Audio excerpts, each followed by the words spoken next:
You are listening to Your Practice Made Perfect, support, protection, and advice for practicing medical professionals. Brought to you by SVMIC. Thanks for joining us today. I'm with Dr. John Lytle, a board-certified orthopedic surgeon from Arkansas. I'm Brian Fortenberry, and we're going to be discussing the importance of physicians being involved in associations, membership groups, and committees. Dr. Lytle, welcome. Thank you. It's nice to be here. Now, you are involved in quite a few associations and groups. What are some of the ones you're involved in currently? I've term limited off a lot of these things. I've been in there a long time. And as I began, actually before I even went to medical school, I was attending the Arkansas Medical Society meetings with my father. He pointed out to me the importance of belonging. It didn't take me long to realize that if you want to be in charge of your own destiny, you need to be present. Must be present to win. Yeah. And that's important because if you're a member of these things, then you can understand what's being done with you, for you, and probably just as important to you. So I'm a member of the Arkansas Medical Society. I have been on the board of trustees of the Arkansas Medical Society. I stayed on until I term limited off. I'm a member of the local Jefferson County Medical Society, if you will. I've been president of that organization. That's not a hard thing to be. The same thing exists in Tennessee, be it Shelby County, Davidson County, or up east in Bristol. You know, your local medical organizations are important, and it's important to the Tennessee Medical Association, the TMA.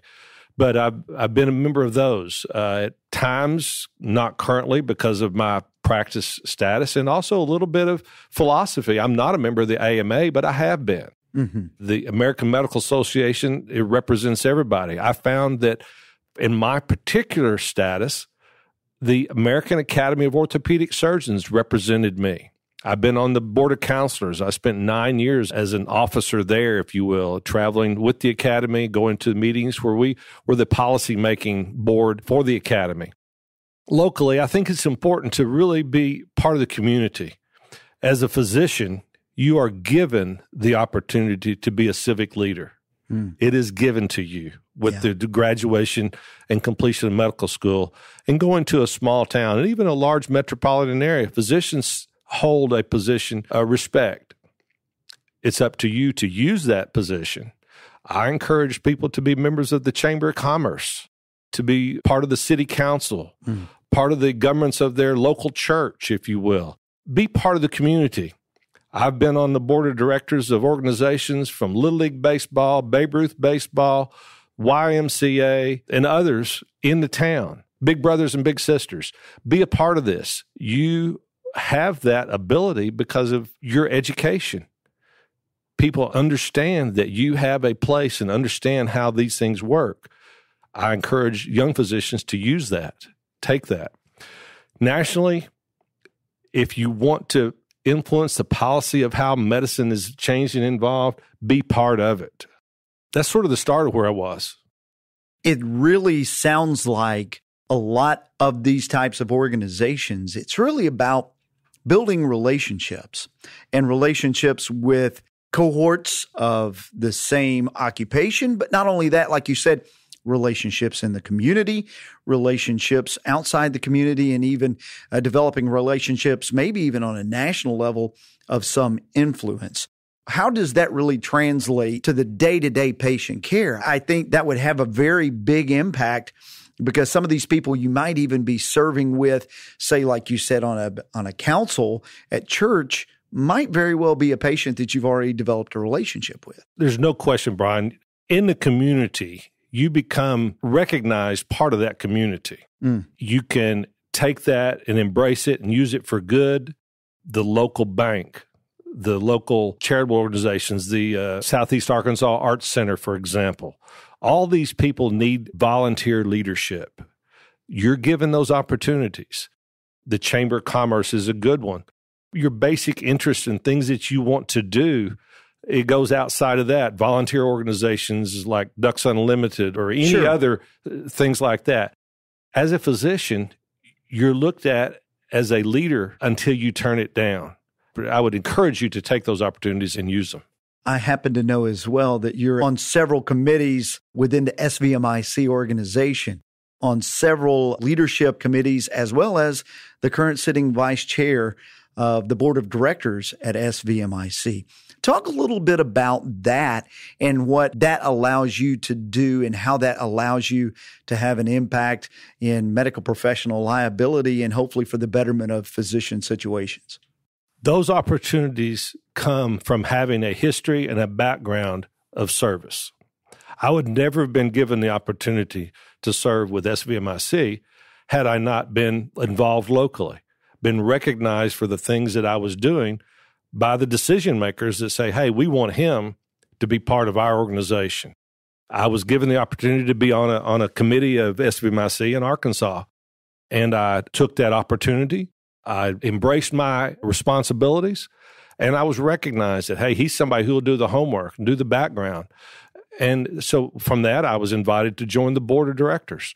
And while on the board of directors, I volunteered and made myself available to do the extra steps, if you will, to do more than just show up. And it's good or bad which way you look at it, but then you get asked to do more. Well, certainly, when you're successful and you are a good steward of taking care of a company, it's advantageous certainly to the company. And through that networking, you're able to get these opportunities. But probably in a lot of organizations, it's not only the giving, you're getting as well. You're getting more from the network, but you're also getting a lot of information and getting a lot of things that are probably going to be helpful and impactful, correct? That is exactly true. I cannot explain the depth of understanding of how our medical legal system works without my time at SVMIC. That has helped me more than I can ever pay back. There is no question about that. And the same goes for your local hospital, being on committees. There is a responsibility as a physician. I mean, we have to serve on some really, really hard committees, a credentialing committee.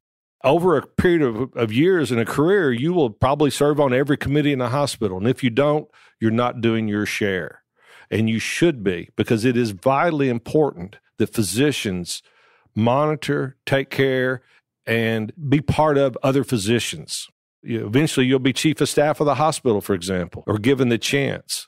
Make yourself available to do things like this. It's very rewarding, and it's helping your other physicians. When you do all those things, give back to your school, for example. One of the things that I've been honored with, and it truly is an obligation because it takes a lot of time, but I've been honored to ask to be on the selection committee for the medical school. Wow. And it's really a lot of hard work. Sure. Looking at college kids and their files and figuring out who needs to be our next physicians. But it's very gratifying. And so I think that if you adopt an attitude of, I've got a lot to give back in this service idea, it's worth it. So, Dr. Lytle, how would you mentor? Say there is a new physician that maybe has just come to town. How would you tell them is the best way to get involved and to network and to get involved in the community? Well, you go to your position of comfort and start small, but just literally, number one, show up and go. When someone sees you at an event, be it a local Chamber of Commerce fish fry, take your circle of people that you know and add to it gradually as you go. I know that when I first moved to town, not that he was the most important person in my life, but certainly a trusted advisor. My accountant told me that I needed to go and socialize at different places and be seen and let people know that, hey, he's in town and he lives in town and he's part of the town and part of the community. I think the Chamber of Commerce is an easy place. They're always looking for civic-minded people to work and do things. Be part of the easy stuff, Little League Baseball, the Boys Club, the Girls Club, the YMCA, all these organizations are town, big brothers and big sisters. They always need responsible people who are willing to go an extra mile. As physicians, we're always asked to participate in the Relay for Life and health organizations, the Diabetes Association, Walk for Life. So there's always medical side you can get involved in. Sure. Number one is just take somebody that you know and trust and start small and go from that, but make yourself available. So it can be a medical society, but it could also be your children's PTA group or something of that nature where you're getting plugged in with those individuals that you're, for lack of a better term, doing life with. Absolutely. So, Dr. Lytle, you mentioned that one of your early mentors was your accountant. You've been in school and you're coming out of school and you've really been involved with a group. You've been involved with peers, and now you're starting all over and it's all new. The city, the community, the people, and you had this one individual in your life reach out to you to help you. What impact did that make and help you in networking, not only back then, but as you've looked through your practice over the years all the way to today? What impact did that have for you? There's no question the professionals that you deal with, in this case, it was an accountant, and he introduced me to the lawyer who set up my professional corporation and did the legal work for my office, meaning the contract for the lease and things like that.